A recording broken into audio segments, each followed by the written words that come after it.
नमस्कार, welcome to my channel super केवियंस powered by super teachers. आज हम बात करेंगे केंद्रीय विद्यालय संगठन में online admission process for the session 2021-22। When, where, why and how. कब अप्लाई करना है, कहाँ अप्लाई करना है, कैसे अप्लाई करना है और क्यों हमें केंद्रीय विद्यालय में एडमिशन्स के लिए अप्लाई करना है, इस सब के बारे में आज इस वीडियो के दौरान हम ज़रूर बात करेंगे। तो चलिए शुरुआत करते हैं कि एडमिशन्स की जो डेट्स आ गए हैं ऑलरेडी, वो कब से स्टार्ट हो रहे हैं इसके रजिस्ट्रेशन प्रोसेस। सबसे पहले हम बात करते हैं for the admission of class 1। The admission schedule for the session 2021-22 for the class 1, it will be start in the mode of online registrations, यानी ऑनलाइन मोड में ही आपको अप्लाई करना है। और इसकी जो डेट्स है 1 अप्रैल 2021 यानी गुरुवार से सुबह 10 बजे से आप ऑनलाइन रजिस्ट्रेशन कर सकते हैं for the admission in class 1। And the last date of online registration for class 1 यानी जो अंतिम तिथि है ऑनलाइन रजिस्ट्रेशन की, यह है 19 अप्रैल 2021 यानी 19 दिन आपके पास समय रहेगा शाम के 7 बजे तक। तो मैं आपसे यह सजेस्ट करूंगा कि आप आखिरी डेट तक का इंतज़ार नहीं करिए। प्लीज़ आप अप्लाई अगर कर रहे हैं तो थोड़े अर्ली वीक्स में कीजिए। चलिए बात करते हैं कुछ और शेड्यूल्स के बारे में। यहाँ पर आप देख पा रहे हैं कि 19 अप्रैल को जैसे ही आपका लास्ट डेट ऑफ रजिस्ट्रेशन रहता है, the declaration of provisional select and waiting list of registered candidates, जिनका सिलेक्शन होता है उनका एक प्रोविजनल लिस्ट बनता है। तो पहला लिस्ट बनेगा वो आएगा 23 अप्रैल 2021 यानी फ्राइडे को। सेकेंड लिस्ट आएगा 30 अप्रैल 2021, बट इसमें कंडीशन है इफ सीट्स रिमेन वैकेंट, अगर सीट खाली रहती है तो सेकेंड लिस्ट आएगा 30 अप्रैल को। And the third list will be displayed on 5 मई। अगर सेकेंड लिस्ट के बाद भी हमारे सीट्स वैकेंट रहती हैं तो 5 मई को इसका थर्ड लिस्ट आएगा इफ सीट्स रिमेन वैकेंट्स। तो एडमिशन्स जो एलिजिबल कैंडिडेट्स के लिए होते हैं under RT quota, under service category quota, ये सब के बारे में हम इस वीडियो के दौरान ज़रूर देखेंगे। तो चलिए बात करते हैं कि क्लास 1 छोड़कर दूसरे क्लासेस के लिए क्या एडमिशन्स के लिए वैकेंसी और कोई डेट सीट्स है। तो जी, क्लास 1 को छोड़कर अन्य क्लासेस के लिए यानी क्लास 2 से 12 तक एक्सेप्ट क्लास 11th, आप देख पा रहे हैं यहाँ पर साफ साफ लिखा हुआ है। इसके लिए अगर एक कंडीशन है कि कक्षा विशेष में रिक्तियां होने की स्थिति में, यानी इफ देयर इज वैकेंसी, अगर कोई स्कूल में वैकेंसी है तो 8 अप्रैल को इसकी रजिस्ट्रेशन आप कर सकते हैं ऑनलाइन मोड में, जिसका आखिरी डेट रहेगा 15 अप्रैल। और कक्षा क्लास 2 के आगे की कक्षाओं के लिए सूची जो जारी करेंगे वो होगा 19 अप्रैल को 4 बजे। और उसके आगे की कक्षा के लिए प्रवेश जो रहेगा वो रहेगा 20 अप्रैल से 27 अप्रैल के बीच आप इस पे एडमिशन कर सकते हैं। बट आपको मैं फिर से बोल दे रहा हूँ, अगर क्लास 1 छोड़ के बाकी क्लास में वैकेंसी यानी रिक्तियाँ रहती हैं तो ही यह शेड्यूल आपके लिए एप्लीकेबल होगा। अभी हम एक बात करते हैं कि वाई केंद्रीय विद्यालय। केंद्रीय विद्यालय में एडमिशन लेने के लिए हम लोग क्यों इतना कोशिश करते हैं। सबसे पहली बात बोल दूं आपको कि this is one of the world's largest chain of education. दुनिया की सबसे बड़ी एजुकेशनल चेन में से एक यह है केंद्रीय विद्यालय संगठन। अराउंड मोर देन 1200 स्कूल्स हैं, 1.3 मिलियन अराउंड स्टूडेंट्स हैं एंड 2.6 मिलियन पेरेंट्स इससे जुड़े हुए हैं। और 45,000 से ज़्यादा यहाँ पर staffs, teachers, teaching and non teaching staff यहाँ पर वर्क कर रहे हैं इस लार्जेस्ट चेन ऑफ एजुकेशन को चमकाने के लिए। जैसे कि मैं आपको बोल दूं, टोटल 25 रीजनल ऑफिस हैं। हाँ, आप देख पा रहे हैं लिस्ट में आगरा, अहमदाबाद, बेंगलोर, भोपाल, भुवनेश्वर, चंडीगढ़, चेन्नई, देहरादून, दिल्ली, एर्नाकुलम, गुड़गांव, गुवाहाटी, हैदराबाद, जबलपुर, जयपुर, जम्मू, कोलकाता, लखनऊ, मुंबई, पटना, रायपुर, रांची, सिलचर, तिनसुकिया एंड वाराणसी। यानी कुल मिला के 25 रीजनल ऑफिसेस हैं और मोर देन 1200 स्कूल्स हैं और ये हर दिन कुछ ना कुछ स्कूल्स नए ओपन हो रहे हैं। अभी इवन ड्यूरिंग दिस लॉकडाउन यानी कोरोना टाइम्स में भी बहुत सारे स्कूल्स ओपन हुए हैं। यानी द्वारका से लेकर दिरांग तक, कारगिल से लेकर कन्याकुमारी तक केंद्रीय विद्यालय हर जगह है। और इसके बाद हम बात करते हैं कि हु कैन अप्लाई, कौन अप्लाई कर सकता है एडमिशन्स के लिए। यहाँ पर कोई भी अप्लाई कर सकता है एडमिशन्स के लिए। क्लास 1 के लिए जैसे हम एडमिशन्स की बात करते हैं तो उसको 31 मार्च 2021 को, यानी जिस साल एडमिशन्स के लिए हम अप्लाई करते हैं उसी साल की 31 मार्च को अगर बच्चे का एज जो है 5 इयर्स मिनिमम और 7 इयर्स मैक्सिमम, अगर 5 से 7 साल के बीच अगर आपका बच्चा इस एज ग्रुप में आ रहा है तो आप क्लास 1 के लिए अप्लाई कर सकते हैं। यानी 5 साल 2 दिन का बच्चा भी होगा तो भी आप अप्लाई कर सकते हैं, या 5 साल 11 महीने 28 दिन हो रहा है तो भी आप अप्लाई कर सकते हैं। Like that for class 2 the minimum age is for 6 years and the maximum age is 8 years. In this way आप क्लास 1 से क्लास 10 तक देख लीजिए आप कि जो एज ड्यूरेशन है इसी ड्यूरेशन में अगर आपके बच्चे का डेट ऑफ बर्थ आता है then you can apply, it is open to all. Next हम बात करेंगे रिजर्वेशन इन एडमिशन्स। क्या इसमें कुछ रिजर्वेशन है? जी हाँ है। यहाँ पर 15% सीट्स जो रहते हैं वो शेड्यूल कास्ट के लिए रहते हैं, 7.5% सीट्स रहते हैं शेड्यूल ट्राइब्स फॉर एसटी। अब लास्ट ईयर से ही एक नया रिजर्वेशन स्टार्ट हुआ है ओबीसी नॉन क्रीमी लेयर्स। हम नॉन क्रीमी लेयर के बारे में भी डिटेल्स में बात करेंगे।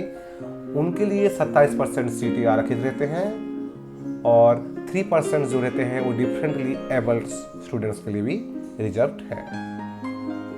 फॉर एग्जाम्पल अगर 40 सीट एक सेक्शन में रहता है, जैसे कि एक सेक्शन का स्कूल है तो वहाँ 40 सीट रहता है, 4 सेक्शन का स्कूल है तो वहाँ 160 सीट्स रहते हैं। तो हम फॉर एग्जाम्पल के लिए 40 स्टूडेंट्स का एक क्लास को लेते हैं। इसमें अब देखा जाए तो आरटी में 25% यानी 10 सीट्स रिजर्व रहते हैं, एससी 15% यानी 6 सीटें, एसटी में 7.5% यानी 3 सीटें और ओबीसी में 27% यानी 11 सीट्स। इसके हिसाब से एक 40 स्टूडेंट्स की क्लास में यह रिजर्वेशंस रहता है। इसके हिसाब से आप जिस स्कूल में अप्लाई कर रहे हैं नंबर ऑफ सेक्शन के हिसाब से आप कम ज़्यादा कर सकते हैं। अभी हम बात करते हैं कि व्हेयर टू अप्लाई, कहाँ हमको अप्लाई करना है। तो वेबसाइट से https://kvsonlineadmission.kvs.gov.in और at the same time play store पे इसके ऐप्स भी हैं। आप चाहे तो उस ऐप्स पे जाके भी एंड्रॉयड स्टोर से ये ऐप डाउनलोड करके आप अप्लाई कर सकते हैं। तो चलिए हम बात करते हैं कि इसके लिए डॉक्यूमेंट्स क्या क्या चाहिए। सबसे पहले चाहिए प्रूफ ऑफ एज, यानी बर्थ सर्टिफिकेट्स सबसे इम्पोर्टेंट डॉक्यूमेंट्स है, क्योंकि एज ग्रुप की बात हमने कहा था 5 से 7 साल फॉर क्लास 1, 6 से 8 years for class 2। In this way birth certificates की ज़रूरत सबसे ज़्यादा यहाँ पर है। और दूसरा जो डॉक्यूमेंट्स है, इनकेस आप schedule caste, schedule tribe, EWS यानी इकोनॉमिकली वीकर सेक्शंस, अगर आपके पास कोई राशन कार्ड है तो OBC जो कि नॉन क्रीमी लेयर्स के हैं, BPL जो बिलो प्रॉपर्टी लाइन्स होते हैं, ये आपको बहुत ज़रूरत है अगर आप इसी कैटेगरी के अंडर अप्लाई कर रहे हैं तो। तीसरे में चाहिए एक service certificate showing the number of transfers during the proceeding 7 years. अगर आप गवर्नमेंट जॉब करते हैं, सेंट्रल गवर्नमेंट या स्टेट गवर्नमेंट का, तो वो आपको एक सर्विस सर्टिफिकेट चाहिए जिसमें आप लास्ट 7 इयर्स के ट्रांसफर्स की डिटेल्स आप देंगे तो आपको प्रायोरिटी थोड़ा सा ज़्यादा मिलेगा। अब चौथे पे आता है प्रूफ ऑफ रेसिडेंस।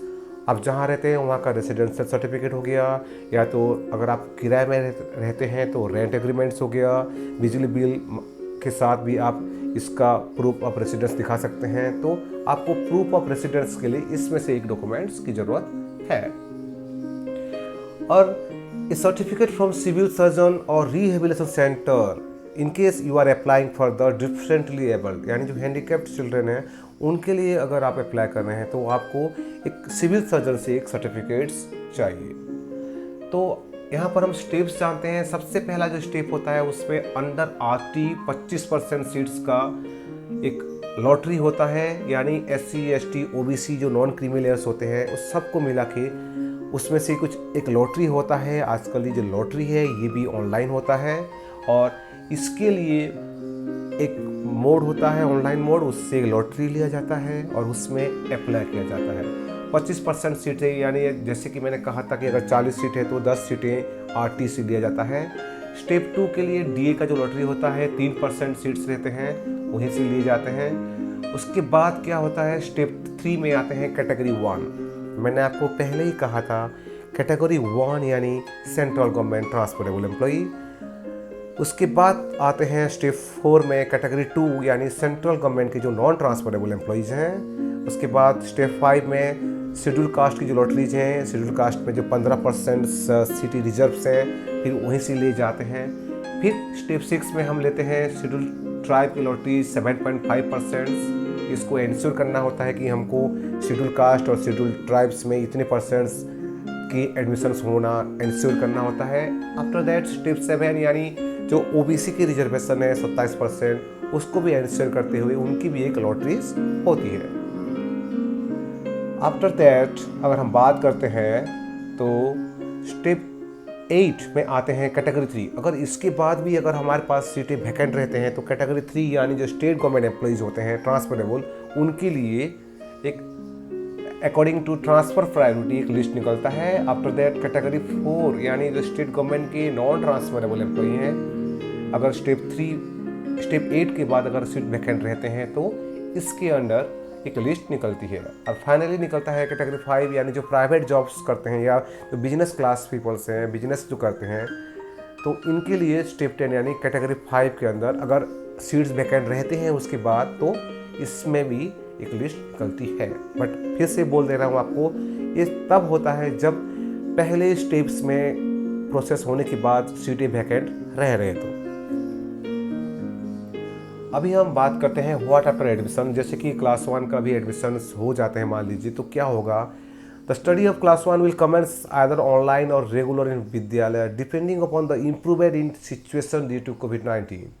जैसे कि हम सबको पता है कि कोविड-19 के लिए आज रेगुलर क्लासेस नहीं हो पा रहे हैं, तो लेकिन क्लासेस ज़रूर होंगे आइदर इन ऑनलाइन और इन रेगुलर मोड। तो अभी के लिए फ़िलहाल ऑनलाइन क्लासेस क्लास 1 के लिए कंडक्ट किए जाएंगे आफ्टर एडमिशंस।